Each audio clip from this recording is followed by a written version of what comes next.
Hello and welcome to this week's edition of the National Podcast, normally recorded in our studio at the Bishopbriggs Media Centre, currently recorded from our volunteers' homes. To keep in touch with us, use our social media platforms, Facebook, Instagram and Twitter, which are all at Q and Review. That's CUEANDREVIEW. Or get in touch via information@qandreview.com. That's information@CUEANDREVIEW.com.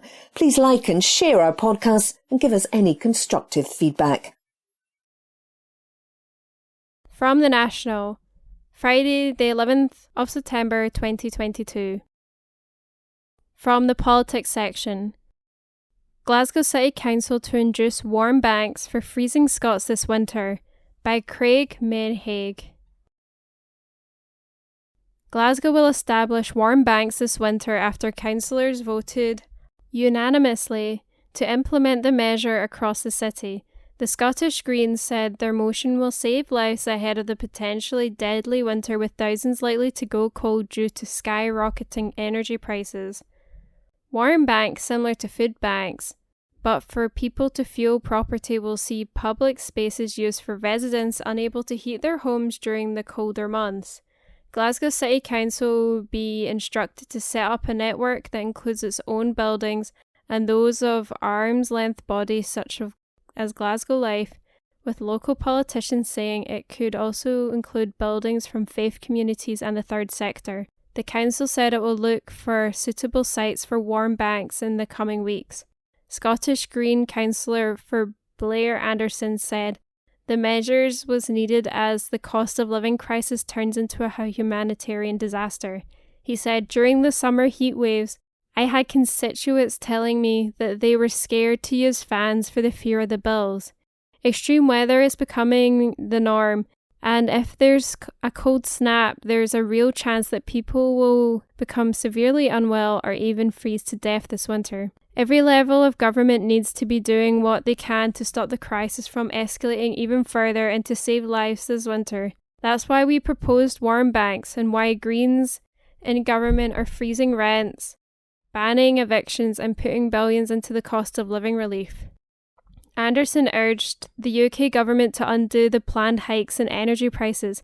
He said, I'm sick of having to spend so much time and money mitigating the impacts of a government who doesn't care whether the most vulnerable in our society live or die. We can't accept warm banks as just another feature of our failed social security system, like we've seen with food banks over the past decade of austerity. But in the face of inaction at Westminster, I'm glad that following today's vote, Glasgow will play our part to keeping people warm and safe in this winter. SNP councillor Rory Kelly said urgent action is needed as the many Scots struggle to pay their energy bills. He said, it is a sad indictment of failed energy policy in the UK that we are having to talk about providing warm places for people to spend the day because the cost of energy is becoming too unaffordable for too many of our citizens. We have a responsibility in the government to respond to this crisis. So now and in the weeks ahead, we're mapping the services and facilities available and working with third sector partners to identify accessible buildings which can provide additional warm places this winter. These will be buildings which are well known to communities. It's important though that this is also about providing a space where people can come and socialise and be offered access to financial inclusion support and social activities. The magnitude of this requires intimacy, and the intention would have to be availably publicised and open by early October through to March. But with the recognition that more of the places may become available as other partners join, what will need to be Team Glasgow effort. There have been increasing calls for warm banks across Scotland, with the National revealing last month that a dozen local authorities were planning such measures. A Savanta Cosres poll at the end of August before the latest price rises shows that 69% of people will be using their heating less this winter, and a further 23% of people will be planning not to put their heating on at all this winter. It comes after Prime Minister Liz Truss has said that a typical household will pay no more than £2,500 per year for their energy, below the predicted energy price cap rise.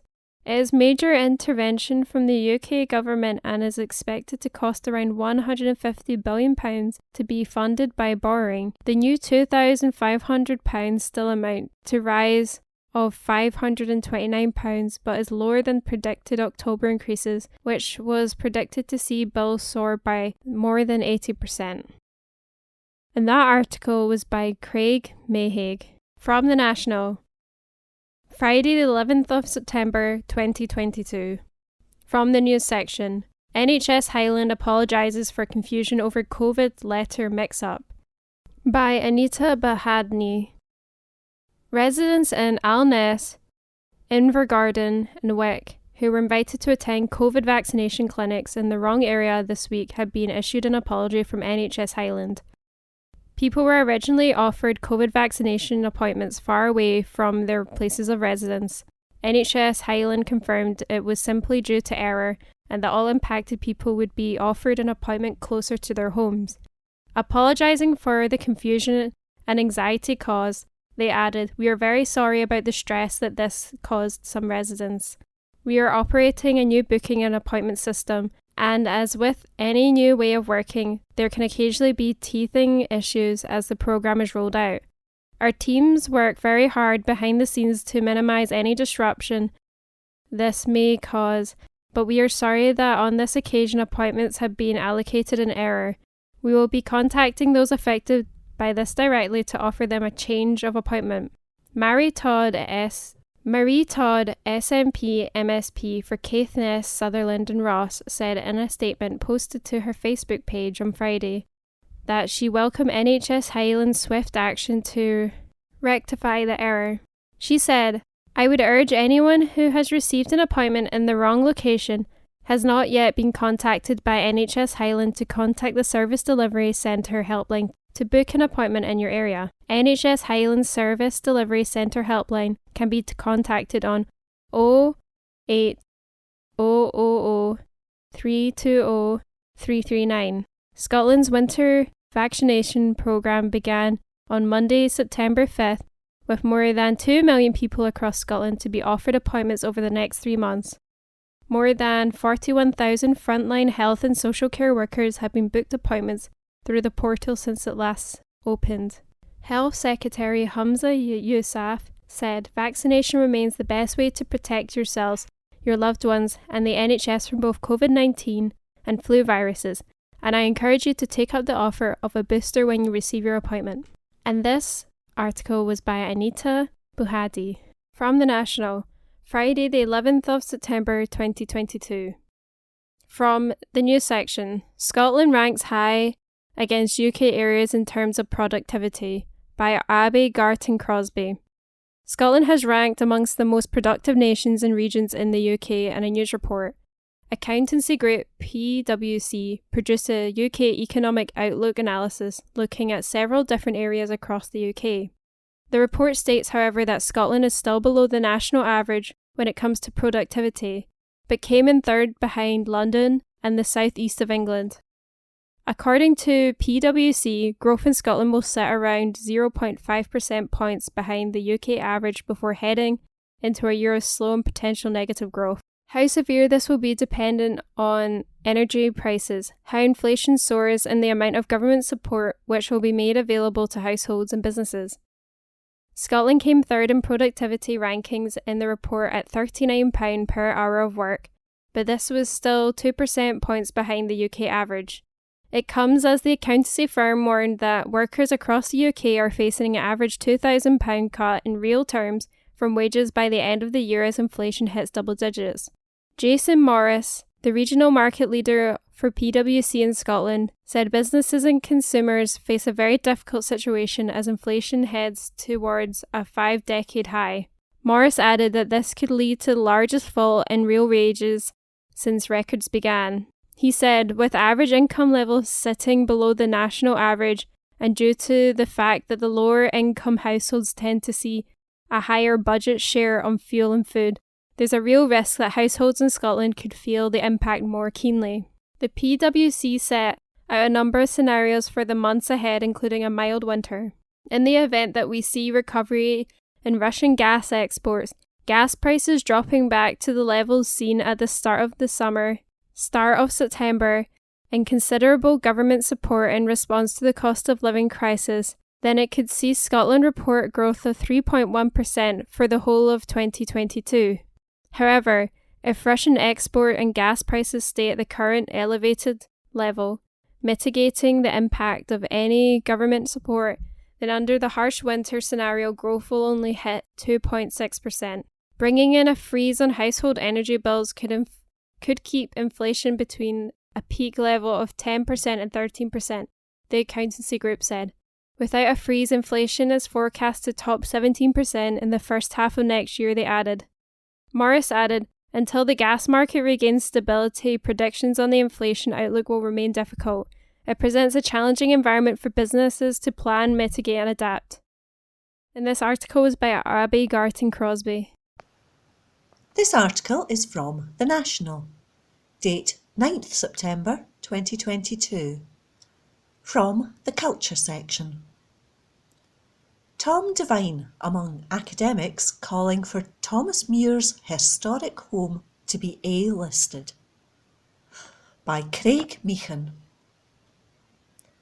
Tom Devine is among a list of academics and politicians putting their names to an open letter calling for Thomas Muir's historic family home to be awarded Category A listed status.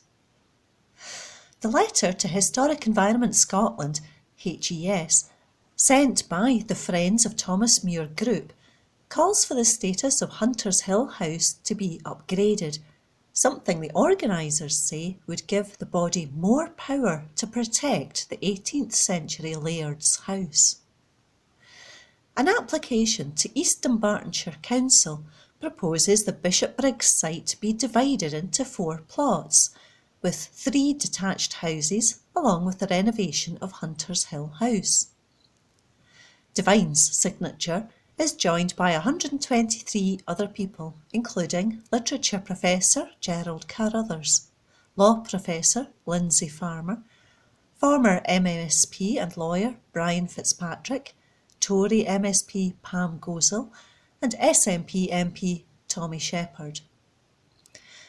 Muir was an advocate who was born in Glasgow in 1765.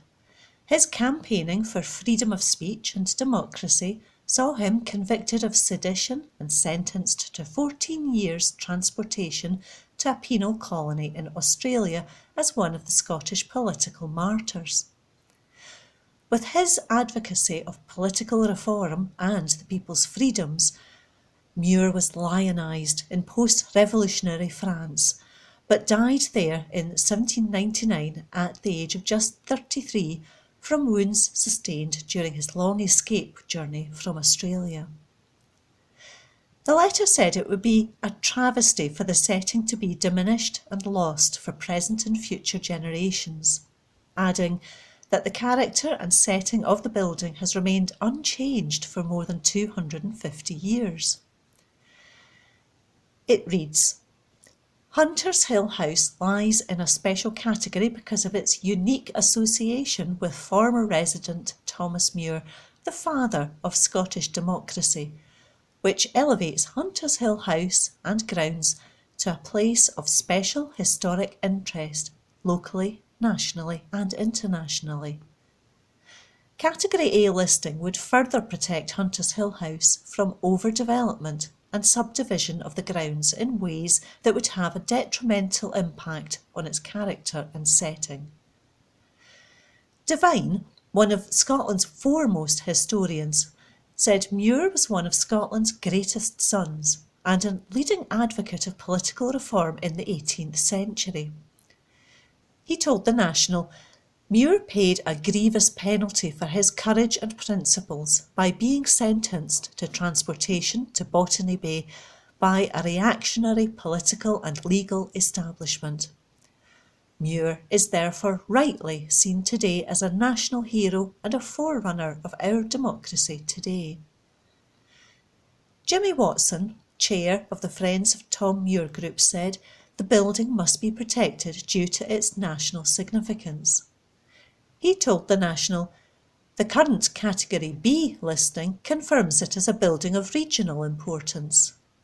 However, national and international interest in Thomas Muir of Hunters Hill suggests an upgrade to Category A listing would be appropriate.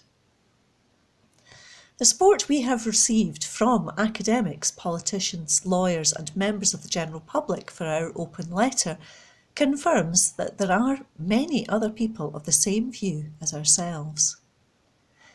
SNP MP Shepherd backed the letter, saying, "The proposals to convert Hunters Hill House into apartments can only be described as an act of historical and architectural vandalism. There are few buildings more relevant to our political history than Hunters Hill House, the home of the father of Scottish democracy," he said. National columnist and signatory Leslie Riddoch said, "Scotland has far more castles, palaces and mansions than places that celebrate our long, proud democratic tradition. That's why it's worth kicking up a fuss over plans to develop and essentially dismantle Hunters Hill. If the developers can't find a way to keep the whole building intact, I hope they'll not stand in the way of an alternative community plan." Brian Gray, who owns the property, said the building should not get Category A listing, adding that it does not have international significance. He said he rejected the argument that his plans for the site would amount to historical and cultural vandalism. Gray added that his current proposals would maintain the house's original style. He said the building is a wreck. It's 4 walls and a roof, he said, adding that his plans would restore the property which has been left to rot. Anne Davey, Deputy Chief Executive, East Dunbartonshire Council, said, "The Council's planning service is considering a planning application for the conversion and refurbishment of Hunters Hill House. The application was submitted to the Council on April 4th and is still pending decision.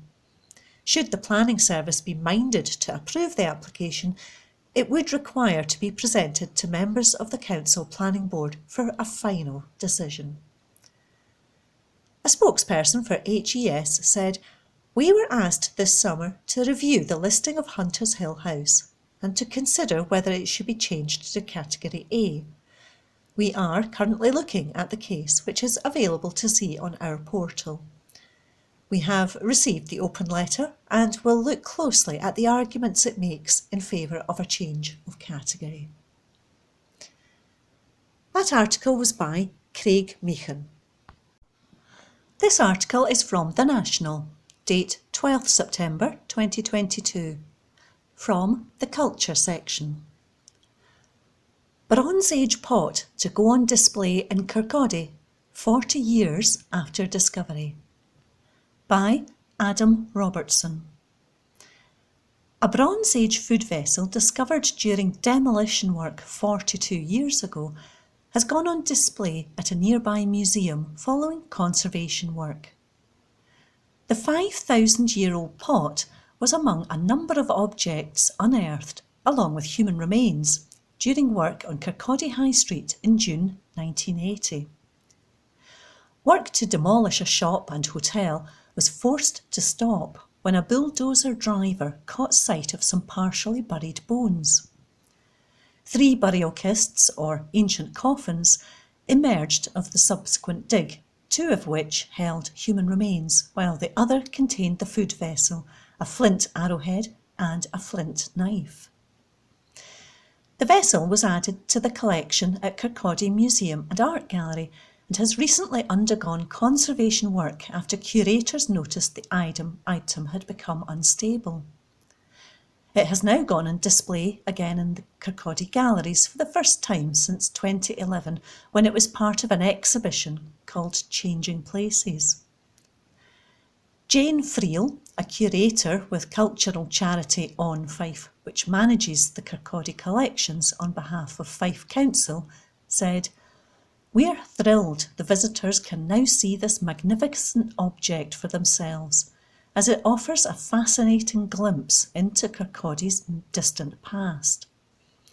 When it was first found, the patterned clay vessel, which is 165 millimetres in diameter and 160 millimetres high, was in several pieces and had to be reconstructed by University of Glasgow archaeologists at the time. The recent work was carried out by specialists at the Scottish Conservation Studio in Edinburgh, who preserved and safeguarded the vessel using a reversible adhesive that allows the pot to be dismantled again if required. The pot has been partially filled, as only 75% of the original vessel survived. The filled material was then painted a different shade from the original pot, so visitors can tell where the additions have been made. The work was funded by Friends of Kirkcaldy Galleries. A grant from Historic Environment Support Fund means post-excavation analysis of the other objects found at the site, including the human remains, is able to go ahead. Following an initial appraisal in April, the artefacts have been transferred to a laboratory at the University of Glasgow, where analysis will take place. Marta Innes, who is part of the University of Glasgow archaeology team, said, "It is a rare privilege to reanalyse an ancient object so many years after its discovery. We are hopeful this will help us better understand the prehistoric life in the local area." That article was by Adam Robertson. This article is from The National, date 12th September 2022, from the Politics section. Scotland's food and drink is on the brink amid energy crisis, by Ruth Watson, founder of the Keep Scotland the Brand campaign.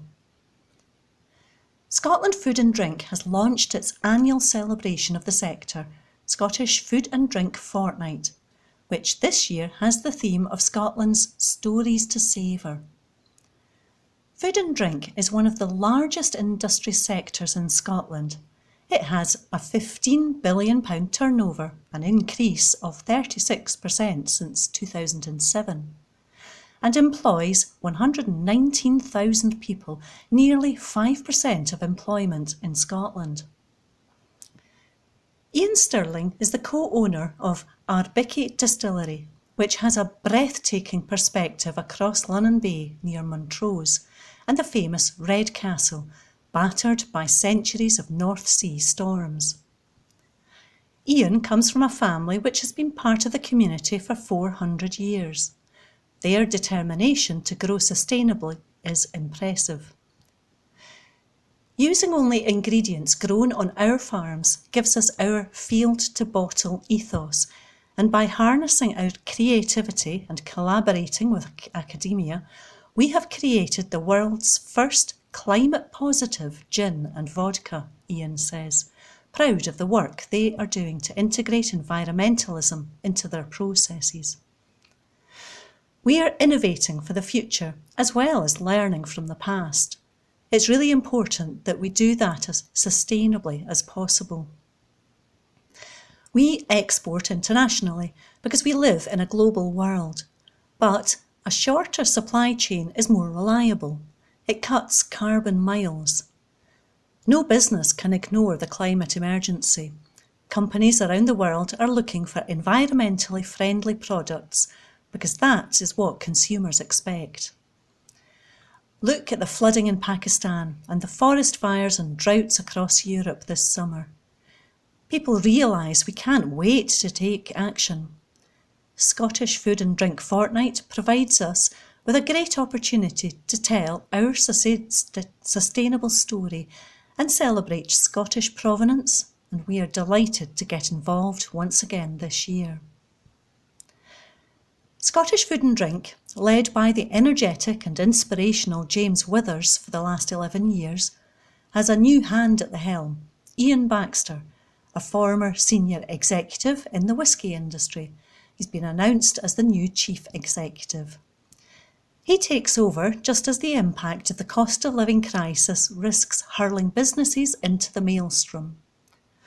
While enterprises with a strong export market, such as Ardbeke Distillery, are well placed to weather the storm, many hospitality outlets serving predominantly local markets are in real trouble.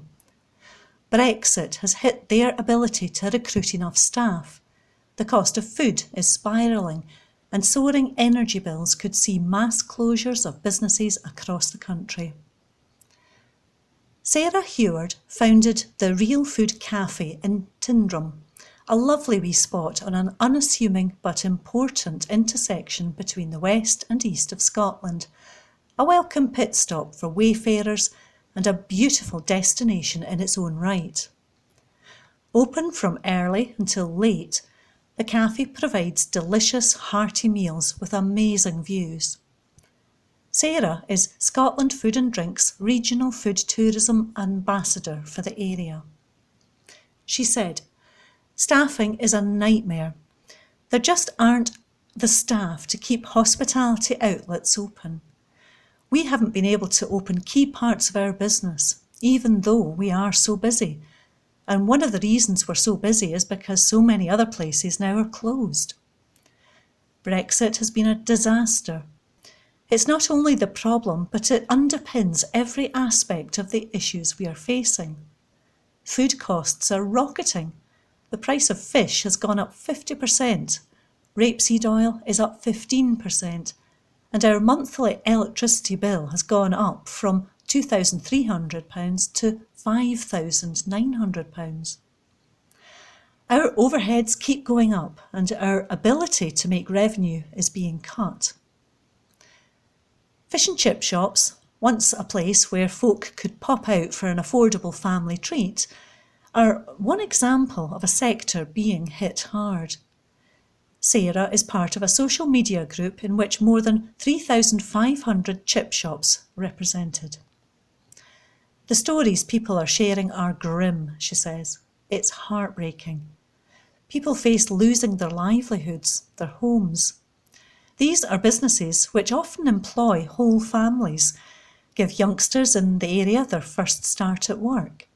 If they close, it's not just jobs that go, it's like a beating heart that gets torn out of a community." In 2020, the equivalent of 97.4% of Scotland's gross electricity consumption was from renewable sources. Many of the island and rural businesses being hit the hardest by escalating fuel bills are in the same areas as the wind farms which keep the lights on across the whole of the UK. While there is much to savour in Scotland's food and drink success, the clamour of despair and the threat to the sector as businesses face skyrocketing energy bills cannot be ignored. Scotland has the power. Perhaps it's time we used it. That article was by Ruth Watson. Ruth Watson is the founder of the Keep Scotland the Brand campaign. This article is from The National, date 12th September 2022, from the Politics section. "We must see through the myth-making over the Queen's shady legacy." By Steph Payton. The United Kingdom already felt like a surrealist right-wing nightmare even before Liz Truss became Prime Minister, and the Queen died in the same week. But now it's like living in a country going through poppy season on steroids. Listening to the rolling non-stop news of the passing of Britain's monarch at the age of 96, you would think it nigh impossible to even get to the shops without pressing through the wailing and gnashing of teeth of 4 nations in fierce mourning. But the reality is, in looking out my window, the world looks broadly the same as it did the day before she died. The decomposing mattress on my street corner is exactly as it was a week ago. Liz Truss still doesn't know when to pause when delivering a speech. and people are still terrified about how they'll pay their heating bills this winter. A collective madness claws at the heart of the British state, and we're all expected to play our part whether we like it or not. And while some call for restraint during this period of enforced solemnity, I believe this is, in fact, the most crucial time to flood the media with criticism, difficult facts, and yes, tasteless mockery of Elizabeth's reign. The British media are laser focused on a single perspective of the monarch's time on the throne to the exclusion of all others. That of a long-serving monarch who did her duty faithfully and with dignity, and whose accomplishments are an inspiration to us all, though trying to pin anyone down on what those accomplishments actually are is a challenge I have yet to see anyone truly rise to. The cancellation of the football card appears to have been born not from a well-meaning but misguided desire to show respect, but reportedly over concerns that fans wouldn't play the assigned role of dutiful serf during stadium tributes to the late Queen. Televised dissent in the stands would break the illusion of a nation on the constant brink of tears over a woman they never met. The United Kingdom being portrayed on television and in print is one I think that most of us would struggle to recognise. Keir Starmer's comments that the Queen didn't reign over us but lived alongside us is such a bizarre reframing of the relationship between the public and a millionaire monarch with a history of changing the law to suit her personal interests. Corporations and institutions lined up to post tributes beneath hastily recoloured black and white variations of their logos, including Pizza Express, who honestly should have considered sitting this one out. The feverish, breathless coverage of the death of the Queen led even otherwise sensible journalists to make some absolute clangers in service to the dominant narrative. The BBC came under fire after one journalist described the energy crisis, a national catastrophe in the making, as insignificant now given the gravity of the situation at Balmoral. Sky News mistook a march through London over the murder of Chris Kaba, an unarmed black man who died at the hands of the Metropolitan Police, for an impromptu funeral march in honour of the Queen.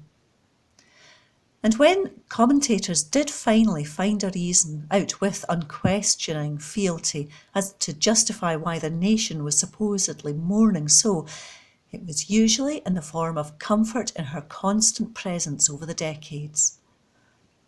This isn't a period of mourning, it's a period of myth-making. And if we wait until the royalists decide on our behalf that a sufficient amount of time has passed to begin critiquing the royal family again, we will find ourselves facing a barred door that cannot be reopened. The impact of Elizabeth's reign on countries around the world that faced the brutal violence of Britain's colonialism has been entirely excluded from her legacy, replaced with a sanitised image of a kindly matriarch whose actions were largely benign and whose expensive jewel collection came from places unknown that it was best not to ask about. There's a reason that every image of mourners outside Buckingham Palace and elsewhere shows almost exclusively white faces. So no, I won't play this little game that we're all expected to. I want the Queen to be remembered as the monarch who tried to use a state poverty fund to heat her palace. The Queen who secured exemptions in equalities law so that Buckingham Palace could legally block people of colour from working there. The Queen who gave shelter to and financially supported Prince Andrew while he fought allegations of sexual abuse.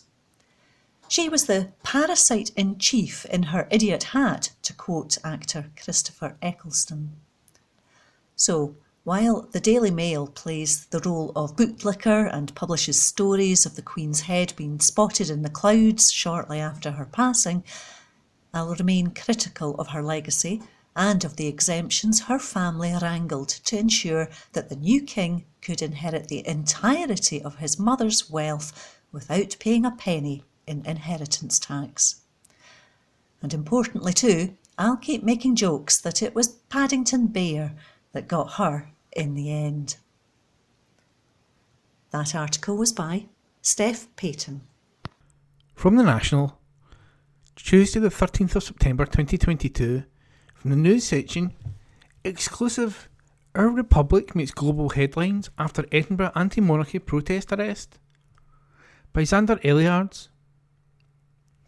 After one of their members was arrested for an anti-monarchy protest in Edinburgh, the international media has been queuing up to speak to the Scottish campaign group Our Republic. Among the UK media, however, there has been almost complete radio silence. That silence comes despite voices from across the political spectrum condemning the arrest of the anti-monarchy protester outside Edinburgh St Giles Cathedral on Sunday. Broadcaster Andrew Marr said the police action was outrageous. Labour MP Zara Sultana said it was extraordinary and shocking, while Tory peer and avowed Brexiteer Dan Hannan said officers shutting down Republican protest was utterly un-British. Tristan Gray, the convener of the anti-monarchy campaign group Our Republic, told The National that he had been answering requests from outlets such as NBC in the US and Der Spiegel in Germany in the wake of the arrest. However, other than The National, no domestic media had gotten in touch. That's why he thought this was the case. Gray said, "To the international media, it's just a normal story. They're treating it like a normal story. They're behaving like journalists. Our media, for some reason, have lost that journalistic integrity when it comes to the monarchy, and I think that should shock people." Gray suggested that the monarchy was exerting a controlling influence in media in the UK, including on outlets which would normally look for an anti-establishment angle. He told The National, "Outlets you would expect to really swing for the anti-establishment angle, at least to some degree, the kind of outlets you would expect to be clamouring for that kind of thing. They did for Kenmure Street, for example, where a spontaneous protest in 2021 forced the Home Office to end the detention of 2 Sikh men. There's been an almost complete radio silence from them. They're reporting so-and-so got arrested, and afterwards it's just 5 quotes from people expressing their disgust at the protester, but nothing from anyone saying, this is an attack on freedom of speech, this is an attack on freedom of protest, the kind of things these exact papers were shouting about last year when the police and crime bill was advancing at Westminster. For some reason, the moment the monarchy is involved, they're only promoting the voices which are calling for that freedom of speech to be shut down. I think that is quite shocking, and it shows the influence of the monarchy as a controlling force, as a force of the establishment to keep people's opinions in line and reduce the legitimacy of movements that are lobbying for change. Police Scotland said they'd arrested a 22-year-old woman who had been protesting the monarchy in connection with a breach of the peace on Sunday, September 11th. On Monday, a spokesperson added, she was charged and was released on an undertaking to appear at Edinburgh Sheriff Court at a later date. And that article was by Xander Elliards. From the National, Tuesday the 13th of September 2022, from the news section, rich households to receive twice as much cost of living support, says think tank, by Adam Robertson. Rich households will receive twice as much support to help with the cost of living than poorer ones, a think tank has said. The Resolution Foundation said if the government cuts national insurance and limits energy bill rises, richer homes will get £4,700 in 2023, compared to £2,200 for the poorest. Liz Truss announced last week she would cap the average energy bills at £2,500 until 2024. The scheme could cost the Prime Minister up to £150 billion, although Truss has refused to put a figure on it, saying extraordinary times call for extraordinary measures. Under the government's energy price guarantee, suppliers are limited in the amount they can charge for each unit of energy. For a typical household, one that uses 12,000 kilowatt hours of gas a year and 2,900 kilowatt hours of electricity a year, It means we'll pay an average of £2,500 on our energy bill for the next 2 years. Prior to the intervention, Ofgem had announced that the price cap was going to soar to more than £3,500 compared to £1,277 last winter. Chief Executive of the Resolution Foundation, Thorsten Bell, said the government support was colossal and bold, although warned families should still expect a tough winter ahead, with rich households getting twice as much of the cost of living support as poorer households next year. Bell added, the energy price guarantee was absolutely the right thing to do in terms of providing support where it is needed. The think tank said that the near universalist intervention fitted with previous support offered in the form of a £150 council tax rebate and a £400 energy bill discount. It added that targeted help had also been provided for lower income households through the benefit system, but said tax cuts benefiting the richest half of households meant the total support package of government now in place to support incomes in 2022-23 provides no more support to poorer than richer households. Director of the Institute for Fiscal Studies, IFS, Paul Johnson, has previously described the support package as very poorly targeted. He said, finding a way of targeting support to the many, many millions who really need it, without giving it to the many, many millions who don't, appears to be something that has stumped the Treasury and the government for finding a mechanism of achieving that. The state intervention is set to be funded by government borrowing, as Truss rejected calls to extend a windfall tax on gas and oil company profits, despite calls from the Labour Party, the Lib Dems and SNP to do so. A windfall tax is a one-off tax imposed by a government or company designed to target films that have benefited from something they were not responsible for. Bell said that by ruling out any attempt to fund the government's new support through further windfall taxes, the welcome support today could have a nasty sting in terms of higher mortgage payments and higher taxes tomorrow. A mini budget outlining how the government intends to pay for measures to tackle the cost of living crisis is set to take place this month. The Department of Business could not offer a comment due to the period of national mourning.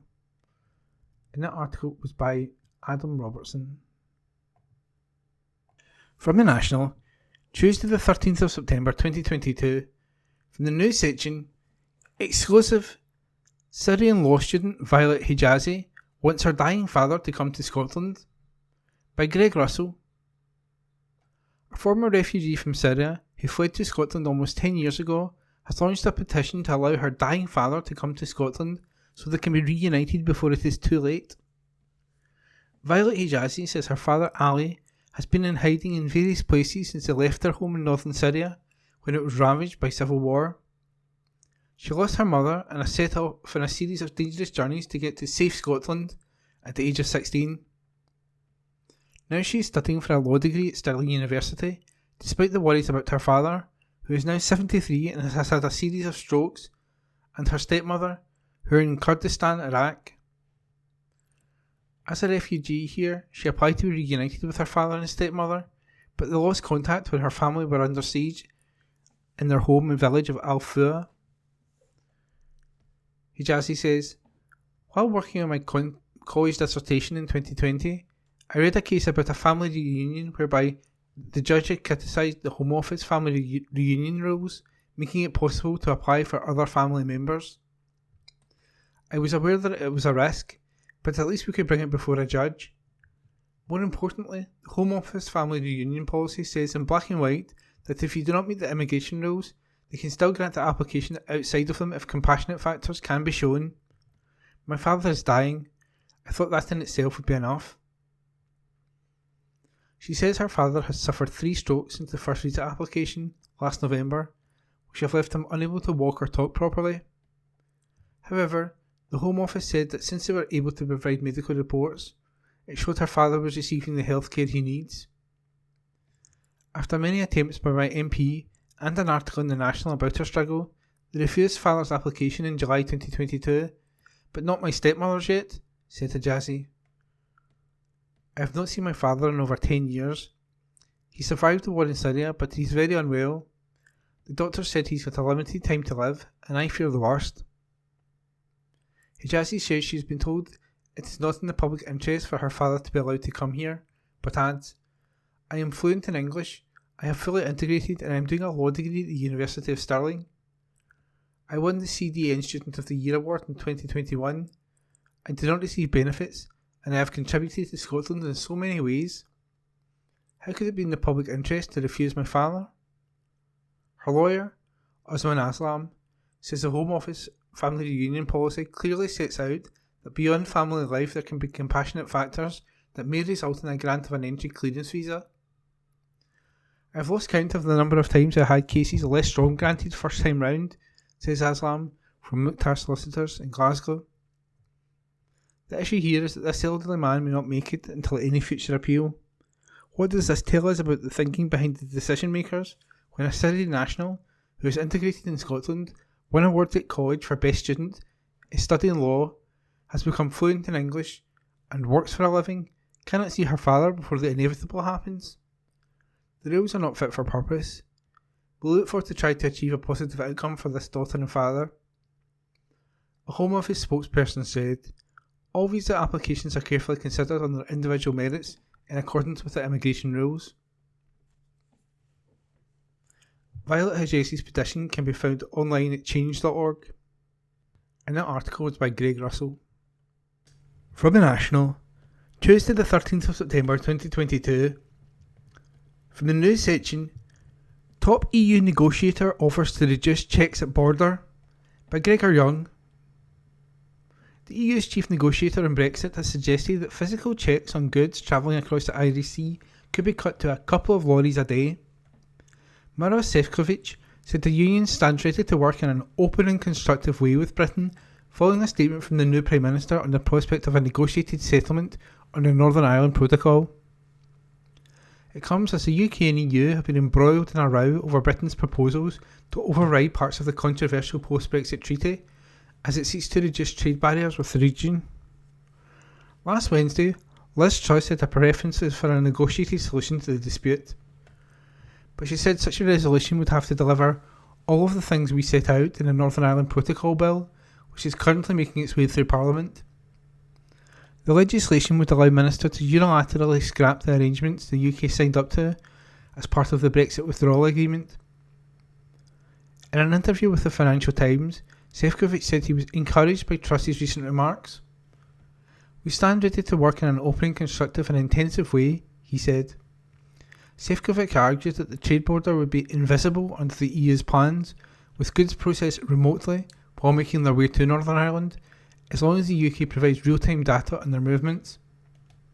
He suggested physical checks would typically only be made for a couple of lorries a day when there is reasonable suspicion of illegal trade smuggling, illegal drugs or dangerous toys or poisoned food. The treaty is designed to prevent a hard border on the island of Ireland after Brexit, but it has proved deeply unpopular with unionists because it has introduced new trade barriers in the Irish Sea. It has sparked a power-sharing crisis at Stormont, with the DUP withdrawing from the executive in protest.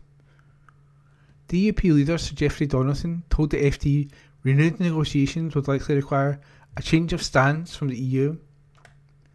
They need to recognise that, if we are to arrive at a solution, it requires them to accept and respect the integrity of the UK, its internal market and Northern Ireland's place within it, he said. Irish Taoiseach Michael Martin said last week that a pathway to resolving the issues with the arrangement can be found if there is a will, and that his government will work with Britain and the EU to do the practical and sensible thing. He said a strong partnership between the two governments is vital to underpin the Good Friday Agreement and support peace and prosperity on the islands. And that article was by Gregor Young. Recorded from the National on the 13th of September 2022. From the Culture section, recorded by Amy. Scotland to play host to Take One Action Film Festival by Ninian Wilson. Scotland is set to host a leading film festival that will shed light on global societal, social justice and how land is used to oppress international communities. The 15th edition of the Take One Action Film Festival will be held across 4 major cities, with weekends in Edinburgh, September 16th to 18th, Glasgow, September 23rd to 25th, Aberdeen, October 21st to 23rd, and Inverness, October 28th to 30th. with special screenings on Tiree, September 17th, and Loch Gilphead, September 24th as well. This year's theme is The Land Beneath Our Feet, and will chart connections between Scotland and other international communities, while also highlighting how land is used as a stage for violence and resistance. The festival will include features on UK migrant justice, Palestinian foraging practices, and Filipino land defence. Organisers say the lineup invites audiences to unearth networks of solidarity across all kinds of borders and envision our embeddedness within them. Highlights of the festival are set to include Sunita Gill's documentary Hostile, which explores the impacts of then Home Secretary Theresa May's hostile environments policy, and the Scottish premiere of Jumana Mana's Foragers, which explores how Israel criminalised foraging native plants in occupied Palestine. Daisy Crook, Take One Action Event and Communities Officer, said Take One Action was set up in 2008 to bring people together and nurture the conversations and questions at the heart of positive social change. At a time when the notions of solidarity, equality and justice seem increasingly under threat, it feels more vital than ever to find connection and unearth optimism through shared cinematic experiences. This year's programme explores terrains of hostility and oppression, spotlighting bold stories of resistance and inviting us to come together in uprooting systems of injustice to make space for planting seeds of community, dynamism and hope. All tickets are available on a pay-what-you-can basis, whether in person or online, across all venues, £0 to £10. More details can be found here. That article was by Ninian Wilson. Recorded from the National on the 13th of September 2022. From the Culture section, recorded by Amy. UK cinemas due to close or screen Queen's Funeral on Monday, by Ninian Wilson. Many of the UK cinemas will close on the day of the Queen's state funeral, while others will remain open to screen the event for free, they have said. Major chains including Cineworld, Odeon and Showcase will shut their sites on September 19th in a mark of respect. Other cinema chains including Vue, Curzon and Arc have chosen to screen the funeral for free while cancelling the rest of their programming that day. Arc said in a statement on Twitter, "We have decided to screen Her Majesty the Queen's state funeral on Bank Holiday Monday 19th of September at 11 a.m. This is a free event, but pre-booking your seat is essential. There will be no other shows taking place while the funeral is broadcast." The UK release of romantic comedy Ticket to Paradise, starring Hollywood A-listers George Clooney and Julia Roberts, has also been pushed back from September 16th until September 20th, the day after the funeral. Tuesday also marks the end of the period of national mourning. Public museums, galleries and other art and culture venues are not obliged to close during this time, although some have. Government guidance says organisations may choose to close on the day of the state funeral, however there is no obligation to do so, and this is at the discretion of individual organisations. As with other organisations, these institutions may wish to display or share images of previous royal visits, particularly if they are one of Her Majesty's patronages. Phil Clapp, Chief Executive of the UK Cinema Association, said, "While we have shared with our members official guidance which suggests there is no requirement to close, clearly all UK cinema operators are sensitive to the public mood and responding accordingly at what is a very sad time for many across the country." Clapp said his current understanding was that 150 UK sites plan to screen the funeral. It comes as historic and heritage sites such as Stonehenge, HMS Belfast and Hadrian's Wall all announce plans to close on the day of the Queen's funeral. Retailers Morrison, Marks and Spencer's, Lidl and Asda have also said they will shut. Schools and nurseries will also be shut across Scotland on the day of the funeral, while other funerals originally set for Monday have been cancelled. That article was by Ninian Wilson. The National News on Wednesday the 14th of September. Community hub in Glasgow's East End targeted every day by vandals. An article written by Sarah Hilly. Residents in the East End of Glasgow have said they're too frightened to report antisocial behaviour where a community centre is being vandalised. The Bridgeton Community Learning Campus is currently undergoing improvement works but is being targeted every day by vandals, a meeting has heard.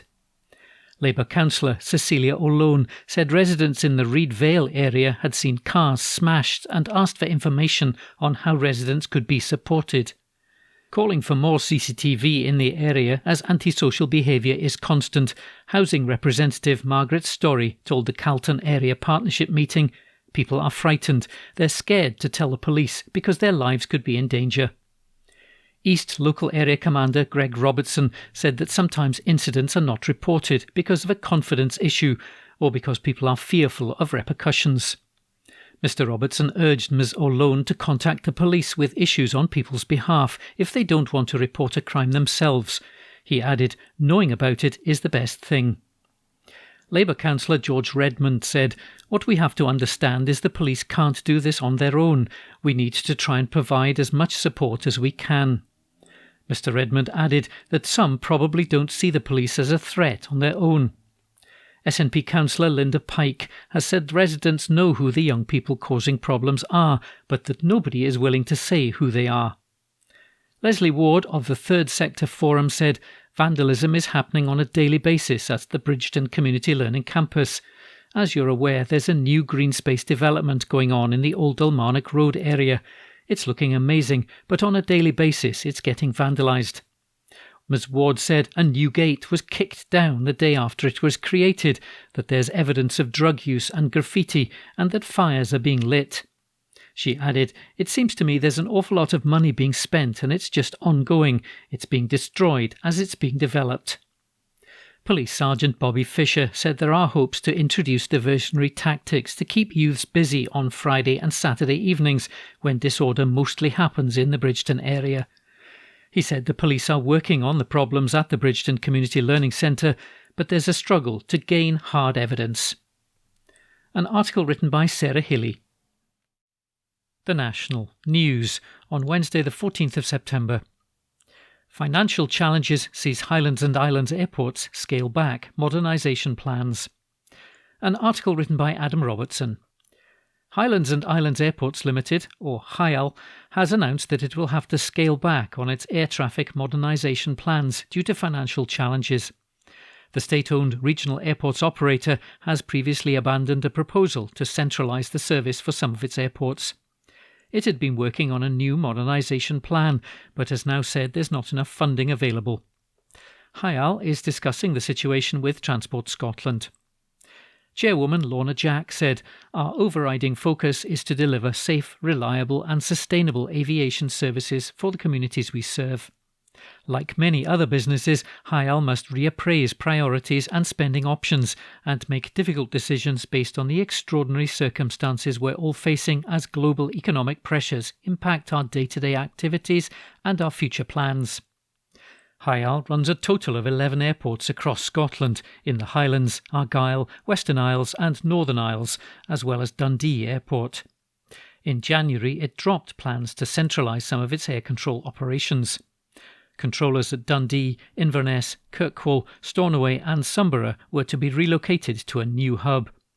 The Prospect Union opposed the move, as it said it would have put nearly 50 jobs at risk. HIAL said the plan no longer formed part of its proposed modernisation of air traffic control. A separate plan to downgrade air traffic services for Benbecula and Wick John O'Groats airports are also to be reviewed.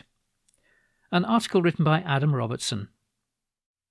The National News on Wednesday the 14th of September.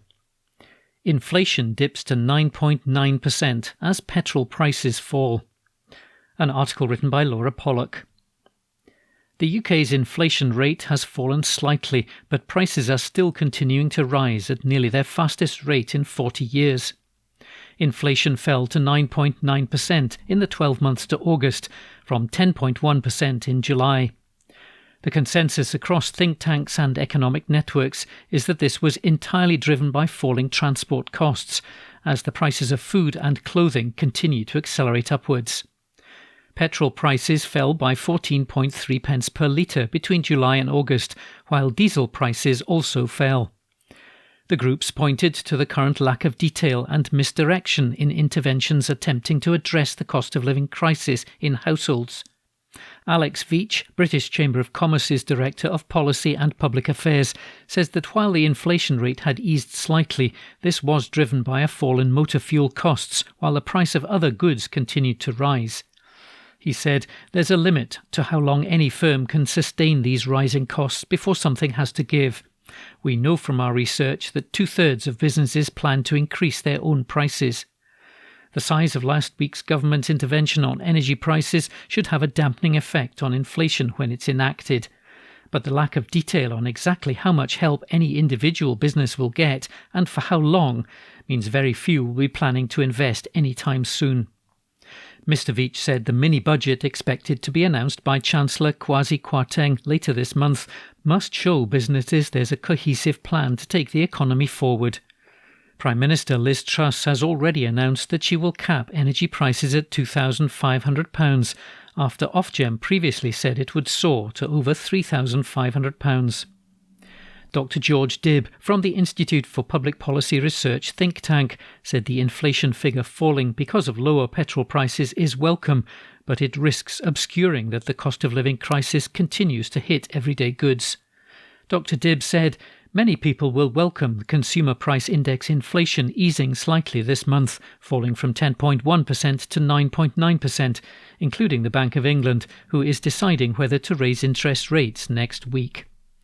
However, this headline figure has been pulled down by falling petrol prices, and it hides worrying news that the prices of food and clothing are continuing to accelerate upwards. High inflation means high prices, and without intervention, this will lead to more hardship, more poverty, and more destitution.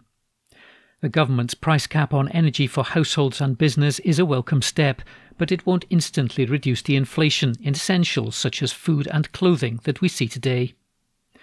The Resolution Foundation think tank, which focuses on living standards, said inflation weighed more heavily on poorer households, and to provide long-term detail to interventions, the UK government should start looking towards 2023. Jack Leslie, senior economist at the Resolution Foundation, said the energy price guarantee should prevent a second winter surge in prices, while factory gate inflation is starting to ease. However, high inflation is set to be with us for some time, particularly for those on low incomes who continue to be hit hardest by high prices. The government will need to consider what support will be needed next year too. A mini-budget outlining how the government intends to pay for measures to tackle the cost of living crisis is set to take place this month. An article written by Laura Pollock. The National News on Wednesday the 14th of September. Mothers urge government to do more on the cost of living. An exclusive article written by Craig Megan. 2 single mothers have issued an urgent call for more help after warning the UK government's current cost of living crisis doesn't even touch the sides. The 2 Scots said it was already a struggle to get by each day before the cost of living crisis. Gillian Lynch from Port Glasgow is on employment support allowance as well as the personal independence payment.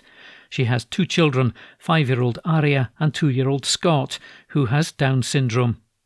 She told The National that each week it just seems to get worse, saying it's becoming increasingly difficult to budget as inflation soars. "My main worry is keeping my children warm," she said. "It brings my stress and anxiety levels to a very high level. It's going to be a massive struggle for my family." Ms Lynch feels there's not enough help for single mothers like her. She has recently moved in with her 69-year-old father. Caring for him as well as her 2 children, she said, is an everyday struggle as she stresses about paying her bills and getting enough food. Asked what she wants to see from the Scottish and UK governments, she said, "More money. Everything is rising. There's just no living with the money we're getting. I got myself into extra debt because I can't pay my bills. And then before I know it, I have another debt on top of that and I can't pay it. We also need more support for single parents." She added that many of those in power don't understand the real struggles of those dealing with financial insecurity and poverty. If they were to come into our house and live in our house for a week, they wouldn't be able to do it, she said. They wouldn't be able to live the life that we live. Every day is a struggle, and we have to pick ourselves up for the sake of our children and try to get on the best we can and give the children the best we can give them with the availability we've got and with the cash we've got. So I don't think they understand exactly how it is for parents. On top of rising energy bills, Ms Lynch has seen her weekly shop soar in price. Her weekly food cost used to run at £200 a week, but is now reaching £300. Taylor Cameron is in a similar boat. She's a 23-year-old single mother from Greenock with 2 children. She's on universal credit, which saw the extra £20 per week added during the COVID crisis scrapped last October. At the time, charities warned it would send hundreds of thousands of children into poverty. The cut happened when I was just about to give birth to my first daughter, she told The National. I don't have any family that could help. I just had to scrimp and scrape. I was looking after my granddad at the time, but with that cut to universal credit, I couldn't even top up the meter. There were times when the house was cold and we didn't put on the heating. We just wore extra jumpers. Miss Cameron is worried about how she'll be able to afford to bathe her kids every day, as rising power bills make everything from washing machines to showering much more expensive. To save money, she often keeps her curtains closed to trap in heat, while wearing extra jumpers and restricting when she turns on the heating. Energy prices rose in April by 54% to an average of £1,971 a year for a household, and they're set to rise in October again, with Prime Minister Liz Truss announcing on Thursday she'll cap bills at £2,500. But Ms Cameron is already struggling to get by. My energy shot up to just over £400. I ended up in debt because of it. I just couldn't afford it. The £400 is basically my shopping for the month. On top of the physical aspects of financial insecurity, there's the mental factor, and Ms Cameron is feeling the full weight of the stress that goes along with worrying how the next energy bill will be paid. I don't think you can overstate the fact that children are only wee for a short time, she said, and for their parents to constantly be in a state of being stressed or feeling anxious through their childhood is just so unfair. For the support that's currently there, Ms Cameron said it won't even touch the sides. Regardless, though, Ms Lynch said her kids will always come first. I would rather suffer and not have anything than have my kids suffer. I always make sure my children get something. Both parents are involved with the Home Start scheme, which aims to offer emotional and practical support for friendship. More information can be found at www.home-start.org.uk. An exclusive article written by Craig Megan.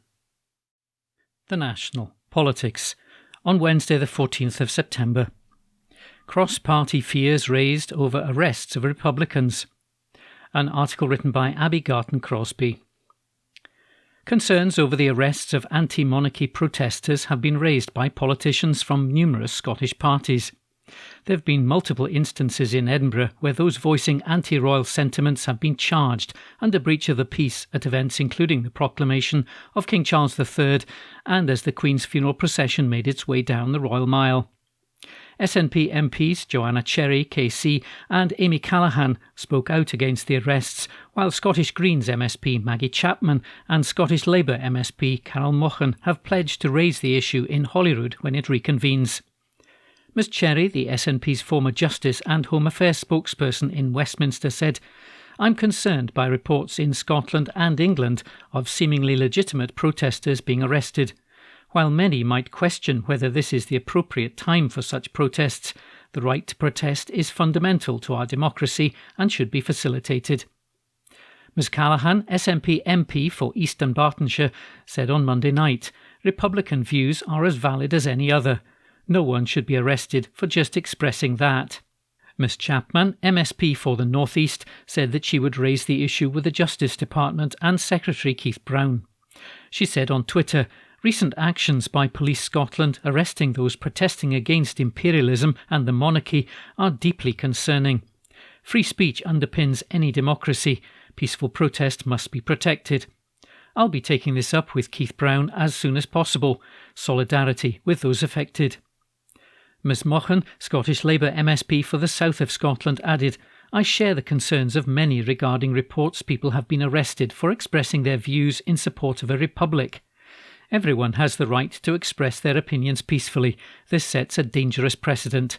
I'll be raising my concerns when Parliament reconvenes. Murdo Fraser, MSP for Mid-Scotland and Fife, is the only Tory MSP to have commented on the arrests of protesters. He said, "I'm a strong believer in free speech and the right of a peaceful protest, but the notion that anyone helps their cause by shouting abuse at mourners in a funeral procession is absurd." Meanwhile, former Scottish Tory MSP Adam Tompkins said, "Anyone choosing this moment to protest by placard against the monarchy in crowds of mourners is insensitive to the point of boneheaded crassness. But they should not be arrested for expressing their views unless their words incite violence. Obviously." David Davis, English Tory MP and former Brexit minister, said that he'd written to Police Scotland's Chief Constable Ian Livingston over the issue. He wrote, "It's not for me to interfere in the judicial process. However, with the accession of our new monarch, I'd hope the police would protect the rights to free speech." He also added, "If the individual was simply stating an opinion, I trust you agree that a liberal approach would be desirable." Naomi McAuliffe of Amnesty International said, "It's incredibly important that at all times, even those of national mourning, that the rights to freedom of expression and peaceful protest are upheld. No one should be arrested for peacefully expressing their opinion. Protest can be annoying or even upsetting to some, but it's absolutely essential for a rights-respecting society." It comes as a former counter-terror chief criticised the police response to the protest. Nick Aldworth, the National Coordinator for UK Counter-Terrorism Policing until 2019, said that there was an inappropriate overprotectiveness to events surrounding the Queen's death. He added, "The nature of police and the military is we all swear an oath of allegiance, and I think sometimes we forget that part of allegiance is upholding what the Crown would want. I met the Queen on countless occasions across my career, and the one thing I'm pretty certain about was that she was an advocate of democracy, and she would not want that level of disruption and interference with legitimate protest. They didn't act appropriately. It's overzealous." On Sunday, 2 arrests for breach of the peace were made during the proclamation of King Charles III on the Royal Mile in Edinburgh. One woman who was later charged was reportedly standing in silence, holding a sign which read, "F with 3 stars, Imperialism, abolish the monarchy." A police source said she had been arrested in relation to her behaviour and not for displaying the banner. A 74-year-old man was later arrested in the vicinity of the Palace of Holyrood House. He was also charged with breach of the peace. On Monday, a 22-year-old man was arrested and later charged after shouting abuse at Prince Andrew while the Queen's funeral cortege made its way along the Royal Mile. It also emerged that a man in Aberdeen was arrested after he was allegedly seen carrying eggs as the Queen's funeral cortege passed him on Sunday while it was making its way from Balmoral to Edinburgh. Elsewhere, a barrister who held a blank piece of paper in London was told that if he had written "Not my king," he would have been arrested.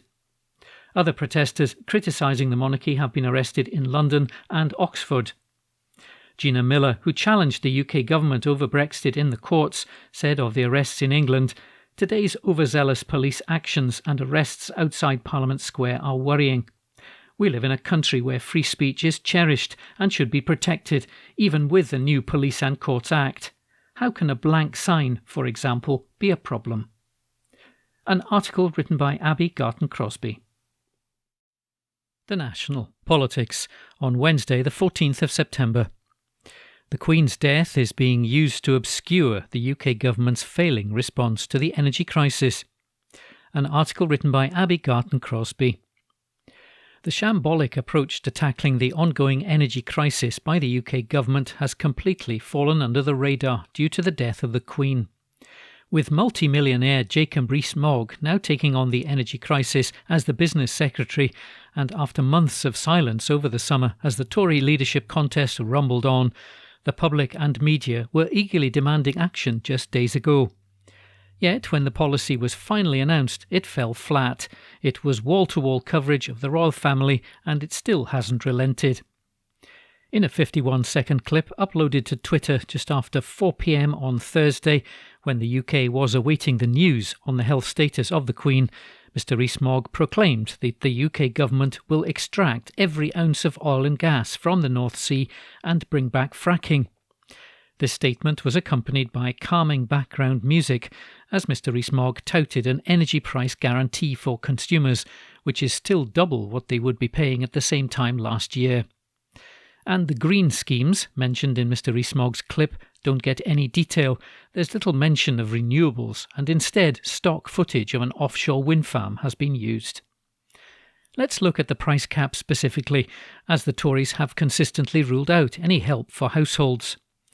In February 2021, the price cap was set at £1,138, but by August the same year it had hit £1,277. Over the summer, we had numerous predictions of how far it was likely to go, with the last prediction for October putting bills at a whopping £3,549. If we take August 2021 as the base, that's an increase of £2,272 for the average household. Newly appointed Prime Minister Liz Truss and Mr Rees-Mogg's price guarantee reduces the annual amount to £2,500 for the next 2 years. The UK government press release boasts that this saves consumers £1,000 a year, but this is based solely on Ofgem's prediction of the price cap rising to over £3,500. The £2,500 cap is still £1,223 more than the price cap was in August 2021, and that is £54 short of doubling household bills.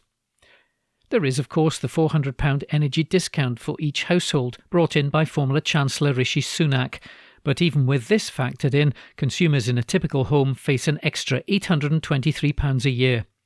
It should also be noted that this payment is going to each household, meaning those with a second home will get a cash boost for each property. Whatever way the UK government is trying to spin this, that's not a saving by any means. And how did they fund this?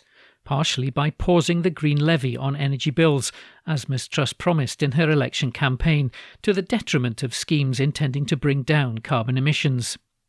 Further details of the plan have not been forthcoming due to the mourning period for the late monarch.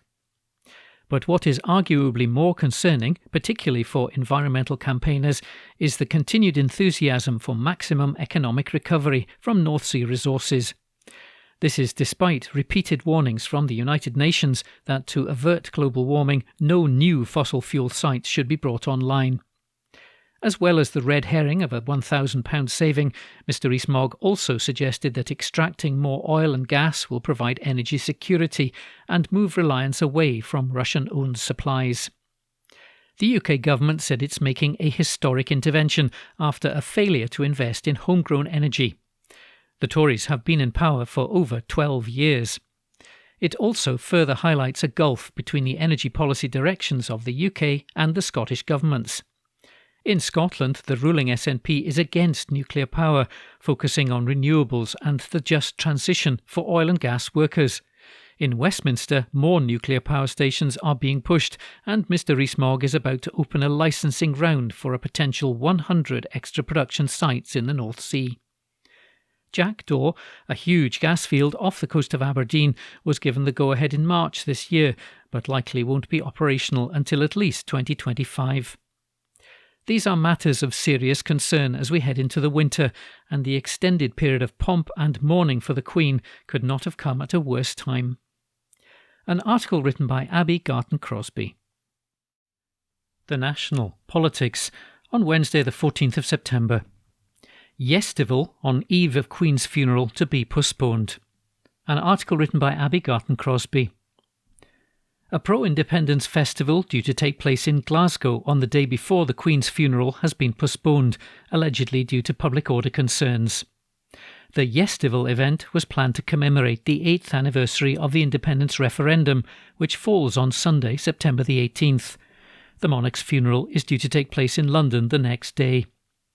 It comes after concerns were raised following a number of anti-monarchy protesters being charged with breach of the peace during a proclamation ceremony in Edinburgh announcing King Charles III as the new monarch.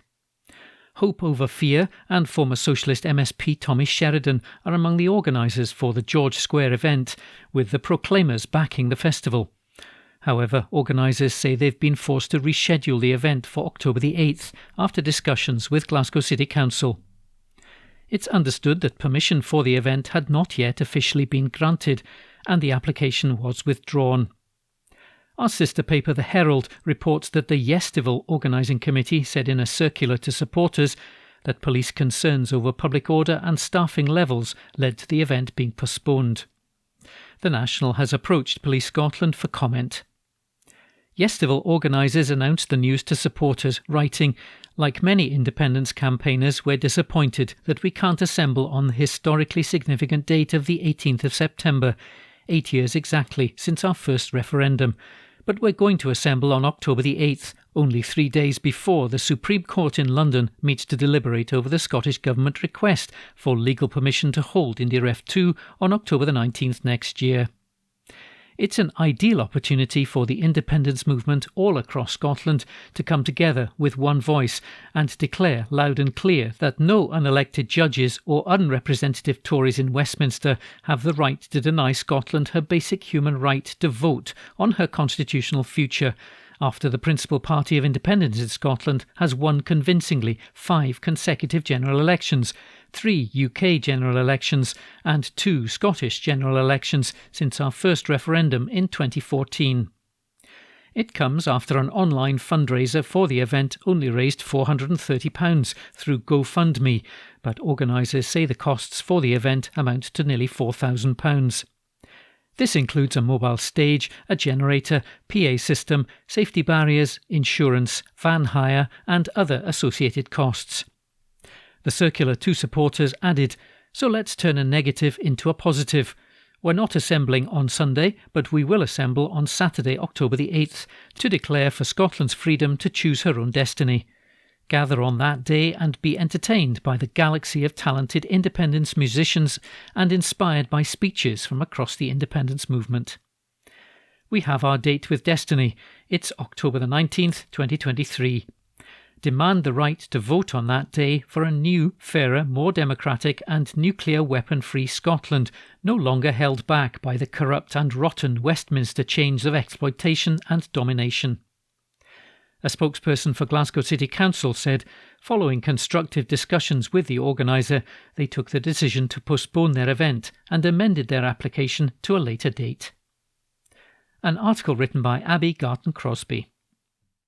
Recorded from the National on the 14th of September 2022. From the Culture section, recorded by Amy. Queen Elizabeth's funeral destined to be biggest TV event in history. By Xander Elliards.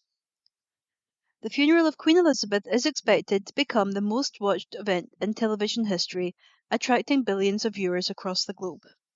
As many as 4.1 billion people are expected to tune in to see the monarch be laid to rest on Monday, September 19th. The new King, Charles III, has declared that the day will be a bank holiday, and stores across the UK have said they will shut to allow staff to pay their respects to the late Queen. The BBC and ITV will both be broadcasting the funeral on terrestrial and digital services, with technology helping more people to watch than ever before. Carolina Beltramo, a TV analyst from the website WatchTVAbroad.com, said the widespread coverage would attract billions across the globe to see the dawn of this new age. Beltramo said, such is the love and admiration for the Queen Elizabeth around the world, that her funeral is destined to be the biggest live TV event in history. No fewer than 4.1 billion people are expected to tune in on Monday to witness this historic moment as half the people on planet Earth pause to pay their respects. Thanks to advances in technology, which mean most of us now carry TVs around in our pockets, audience figures will eclipse the opening ceremony of the Atlanta Olympics when 3.6 billion people watched Muhammad Ali light the Olympic torch in 1996. In contrast, an estimated 2.5 billion people watched the service for Diana, Princess of Wales, 25 years ago, with 31 million Brits tuning in. This was then a UK record for a live TV event. The Queen's casket will be lying in state in Westminster Hall in the Palace of Westminster for 5 days. Members of the public will be able to view the coffin from Wednesday, September 14th at 5 p.m. until 6:30 a.m. on Monday, September 19th. After the lying-in-state ends, the Queen will be taken to Westminster Abbey and a grand procession for the state funeral. That article was by Xander Elliards. Recorded from the National on the 15th of September 2022, from the Culture section. Recorded by Amy. Unique St Mungo Museum reopens its doors for first time since pandemic. By Jane MacLeod. A unique Scottish museum exploring comparative religious life and art has reopened for the first time since the pandemic. Named after Glasgow's patron saint, St Mungo Museum of Religious Life and Art in Glasgow closed in March 2020 as the country went into lockdown, but has once again opened its doors today, welcome any and all visitors. The Rare Museum investigates the significance of religion across the world and throughout human history, and is recognised for its role in promoting understanding, respect and dialogue between people of different faiths, as well as those of none. It also explores violence, racism and sectarianism, an issue of particular importance in Glasgow's social and cultural history, alongside human rights issues, such as those relating to sexuality, education, torture, the law, and refugees and the freedom of movement. The museum hosts a wide collection of exhibits, with the Heavenly Creatures, Angels in Faith, History and Popular Culture exhibition currently on display. The museum is set over 3 floors with displays covering a variety of different aspects of religious life, belief and practice. Among the dozens of artifacts on display, some of the most treasured exhibits include a bronze sculpture of Shiva, one of the most important gods of Hinduism, a stained glass piece depicting Moses, Elijah, David and Enoch, and the New Scots display in the Scottish Gallery, which explores the lives and objects associated with refugees and asylum seekers who have made Glasgow their home. There is also work by war artist Peter Howson commemorating the 25th anniversary of the Srebrenica massacre in 1995, and outside what is said to be Britain's first Zen garden. Duncan Dornan, Head of Museums and Collections with Glasgow Life Museums, which manages the museum, said, "Since St Mungo Museum opened in 1993, we have worked with the local community to create imaginative displays, groundbreaking educational programs, interfaith dialogue and interesting topical exhibitions. Together this has established the museum's popularity and reputation as a neutral and safe space for encouraging dialogue and understanding, often of challenging topics. It's wonderful news we are open and ready to welcome the public back to St Mungo's." Philip Mendelsohn, Chair of Interfaith Glasgow, said, "Interfaith Glasgow is delighted that St Mungo's Museum is reopening as it's an important resource to the faith communities of Glasgow and the wider community. As a city with many refugees and asylum seekers, sharing the story of many faiths in a city is important in building community cohesion. The importance of St Mungo's extends far beyond the city, as it is one of the few museums of comparative religion in the world and is unique in the UK. We look forward to renewing our partnership working with the wonderful team at the museum, and especially to being able to deliver our ever-popular faith-to-faith events in person again. The museum is open every day from 10 a.m. to 5 p.m, except on Fridays and Sundays when it opens at 11 a.m. The Heavenly Creatures, Angel in Faith, History and Popular Culture exhibition is now open, although the shop and cafe will remain closed for now. That article was by Jane MacLeod. And that was this week's The National podcast, normally recorded in our studio at the Bishopbriggs Media Centre, currently recorded from our volunteers' homes with the publisher's kind permission. Thanks for listening.